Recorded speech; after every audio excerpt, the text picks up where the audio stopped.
okay, so why is it we're not attracting what we want? Why is it we can't get that relationship? Why is it we're not getting that money? Why is it we're not manifesting that love that we want in our life? Because we're trying, and darn it, I'm a good person. Why is it not happening, right? I'm hearing a lot of this right now. And so I thought it'd be a good time to make a general commentary about it. And if you want to drill down on your specific situation, then let's do a one-on-one. But here's the deal. This is why, all right? We have to remember everything is energy. We can't get away from it, friends. You know, we can get lost in our minds and our emotions and think that that's the ultimate reality, but at the core, everything is energetic and has a corresponding frequency. And we, as beings, we have many frequencies and vibrations going on, but they all give us a sum total of a frequency that we are vibrating at ourselves in totality. This is sort of the general point I want to make to you for our starting point. That we have to remember this, because as we try and move forward and create, we're working with our energy. We have three pieces of our creative process. We'll call it the autopilot. The autopilot consists of our whole life experience to date. And we won't even put past life energy in that. We'll just deal with this lifetime, okay?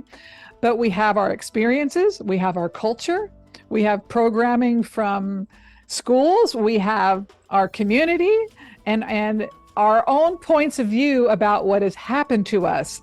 And that is its own consciousness.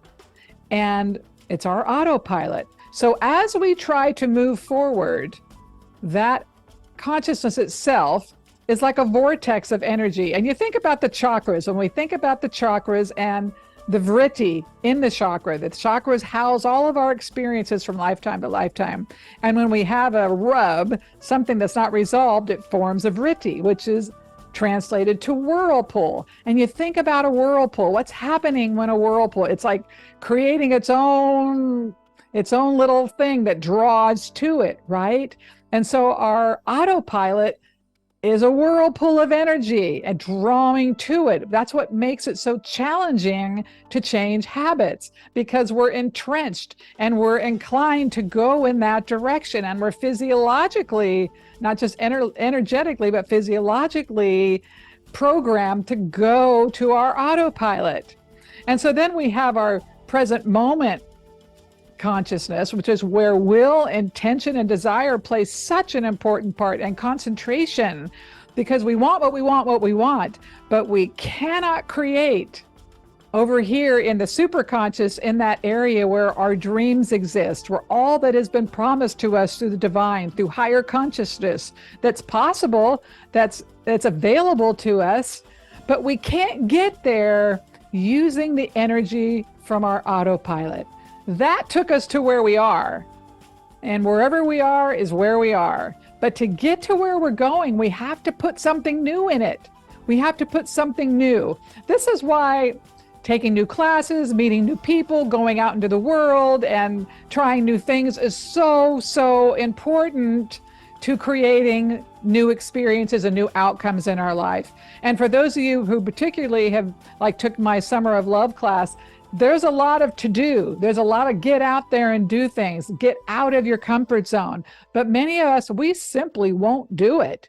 We keep trying to default to the autopilot and what we know to create something new. It will never happen.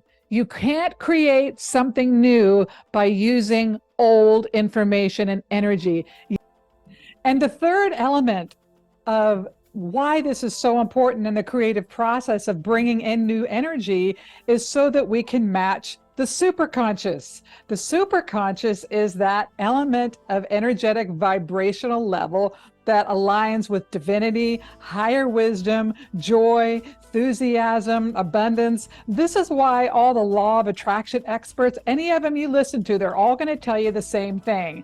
Act as if it's already happened. See yourself doing it because you're matching energies. And so when you're trying new things, typically you're enthusiastic, you're out of your comfort zone, you're seeing possibilities, you can kind of visualize and really see your life changing.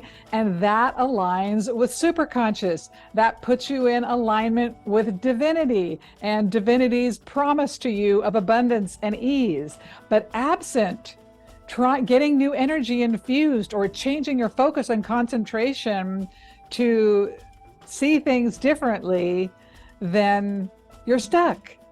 But we always have the past sort of pulling on us because we can't escape it. That's why we need to work with it. We need to meditate and clear the decks, or at least find a way to see outside of ourselves, not just our stuff. And then we need the concentration and discipline to try new things and do new things. And basically, we're ingesting and making new energy. We have to do it. And if we don't, then we just keep recycling the same experiences. And we can say it's not fair. We can get to be 40, 50, 60, 70 and beyond and saying, I just don't have the energy. I can't do it. I can't get up and out. And maybe you can't. But there are always things you can do where you are to see things differently about where you are. And I'll tell you one thing that is the equalizer among all equalizers, and it's appreciation. It's appreciation for what you have. Because more often than not, it's about, I don't have this, I don't have that, I've tried so hard, nothing's working out, rather than focusing on what we have. So maybe you're dating and you haven't met the right person, but at least you're dating. You're getting out there, you're socializing, you're learning about yourself, God willing, and you're in the game in a certain way. It's like, that's better than having nothing. You know, if you've got a roof over your head and 3 squares, be grateful. Be grateful that those needs are met, because I promise you, there's lots of people in the world who do not have that. And so if we're always looking at what we don't have, and when you think about relationship to the global situation, that's really kind of what you want to be comparing yourself to, because many of us are taking our life for granted. Even we're taking our circumstances for granted. And even if something as hard is coming your way, it's for you. It's not happening to you. And if we can learn to be grateful for those things that are happening, even if it's not fun, it's like, well, I'm being given a lesson that's ultimately going to elevate me in some way if I allow it to do so, right? So work with this concept of the subconscious versus the moment we're in, and the higher conscious that wants to pull us into our good experiences. But we cannot create something new by using old energy and old information. It's an energy game. And I'm telling you, when you feel a difficult flow of energy, you're having a hard time, shut your mind off.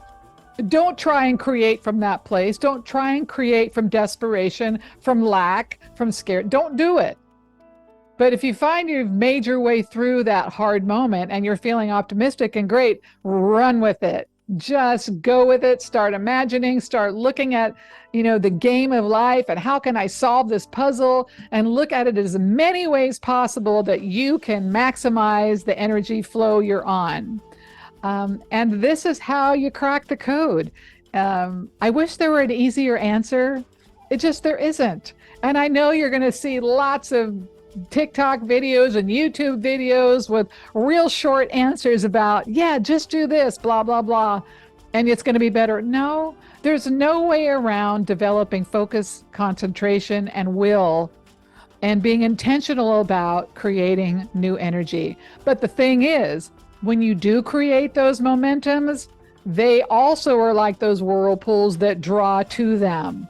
That's why they say, what do they always say? Preparation meets opportunity. If you're creating a momentum, you're much more likely to connect with those vibratory levels that will suck you into them in a positive way, just as the negative momentums can pull you into it from the past.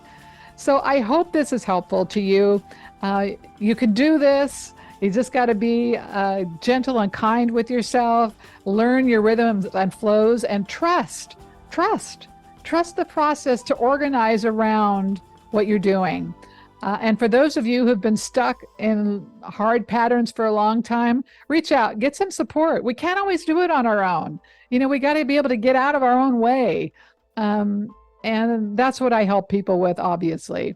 And I have people help me with that in my own life. So it's not a crime to need other people. All right, my friends, I hope you find this helpful and have a wonderful day.